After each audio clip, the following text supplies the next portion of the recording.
Excuse me দিদি, একটু side দিন তো। আমি সাইড দিব কেন?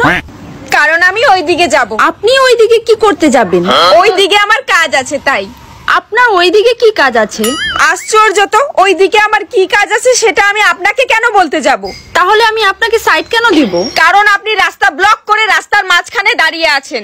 আমি কেন রাস্তার মাঝখানে দাঁড়িয়ে আছি? ওহ, সেটা আমি কি জানি? আপনি জানেন না, তাহলে আপনি আমাকে সাইড দিতে কেন বললেন? হে ভগবান, কারণ আপনি রাস্তার মাঝখানে দাঁড়িয়ে আছেন। আপনি কি করে জানেন আমি রাস্তার মাঝখানে দাঁড়িয়ে আছি? কারণ আমি আপনাকে নিজের চোখে দেখতে পাচ্ছি। আপনি আমাকে নিজের চোখে দেখতে পাচ্ছেন, তাহলে আমি আমাকে নিজের চোখে দেখতে পাচ্ছি না কেন? আরে আপনি আপনাকে আয়না ছাড়া কি করে দেখবেন? তাহলে আপনার কাছে কি আয়না আছে? কোথায় আয়না? আমার কাছে আয়না কেন হতে যাবে? আমি নিজের চোখে দেখছি, চোখে। হ্যাঁ? আপনার কাছে নিজের চোখ কেমন করে আছে? তোর কোথাও সাইড দেওয়ার দরকার নাই, তুই এখানেই থাক। আমি এইখানে কেন থাকবো? তা তুই যেখানে খুশি সেখানে যা। আমি যেখানে খুশি সেখানে কেন যাব? ভাই, তোর কোথাও যাইতে হবে না, কিচ্ছু করতে হবে না, তুই দয়া করে আমাকে ছাইড়া দে।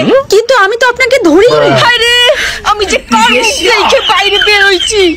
কেন নিজের মুখ দেখে? একদম ঠিক বলেছিস ভাই তুই। আমি বাড়ি যাই। বাড়ি কেন? আপনি তো এই দিকে যাচ্ছিলেন।